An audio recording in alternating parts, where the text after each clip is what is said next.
మా ఫ్యామిలీలలో ఎవరు చేయలేనిది మా తమ్ముడైతే చేసి చూపించాడు. జాబ్ కొట్టాడు, పూణే వెళ్తున్నాడు. నెలకు వచ్చేసి 1,60,000 జీతం. కానీ దీనికోసం చాలా కష్టపడ్డాడు. ఇంకా ఫస్ట్ టైం అయితే ఫ్లైట్ కూడా ఎక్కబోతున్నాడు. నా కోరిక అబ్బా ఫ్లైట్ ఎక్కడము. అందరికేమో మామూలే ఫ్లైట్ ఎక్కడమే ఇంత చూపిస్తుంది ఏంటి అని అనుకుంటున్నారు, కానీ నా కోరిక ఇదైతే. ఎందుకంటే చిన్నప్పుడు ఏంటంటే కింది నుంచి ఆడుకుంటూ బాయ్ చెప్పేది, ఫ్లైట్ కనబడ్డదంటే అది ఎక్కడ దాకా పోయినా మా అమ్మ వాళ్ళకి అందరికి చెప్పుకుంటూ ఊరుకుంటూ చూసుకుంటూ బాయ్ చెప్పేది. అంత హ్యాపీగా అనిపించేది.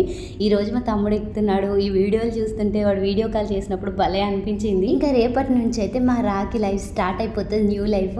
అందుకనే స్టేటస్ కూడా పెట్టాడు, ద న్యూ చాప్టర్ అనేసి. భలే అనిపించింది. ఇంకా అంతకంటే ఎక్కువ వెళ్ళాలి, సాధించాలి అని నేను కోరుకుంటున్నాను. ఇంకా మొన్నట్లో మీకు ఒక విషయం చెప్పాను కదా, మా చిన్నోడు నన్ను ఫ్లైట్ ఎక్కిస్తాడని. ఎందుకలా నీకు తెలుసుగా మమ్మీ నేను ఎక్కిస్తాను అనేసి అని అన్నాడు. ఎందుకంటే వాడు జాతకంలో చిన్నప్పుడు చూపించినప్పుడు ఏంటంటే విదేశాలలో చదువుకుంటాడని చెప్పారన్నట్టు.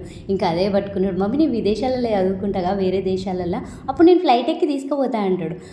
మళ్ళీ నీ పెళ్ళాం ఏమన్నదారంటే అసలు నీ పెళ్ళి చేసుకుని మమ్మీ అనేటాడు. భలే అనిపిస్తుంది అని కామెడీ. కానీ కొంచెం భయం అయిందంట ఫస్ట్ స్టార్ట్ అయినప్పుడు, కానీ చీమల్లాగా ఉన్నారు అందరూ, పైన మేఘాలు కూడా తాకుతున్నాయి. భలే ఉంది. మా పెద్దమ్మ మొహంలో ఆనందం చేశారా. ఆమె 15 ఏళ్ళ నుంచి ఇడ్లీ అమ్మే ఆయన సార్. ఇంకా పొద్దుటి పొడుపు కదా కాన్సర్ వాటర్ మిలన్. బాయ్.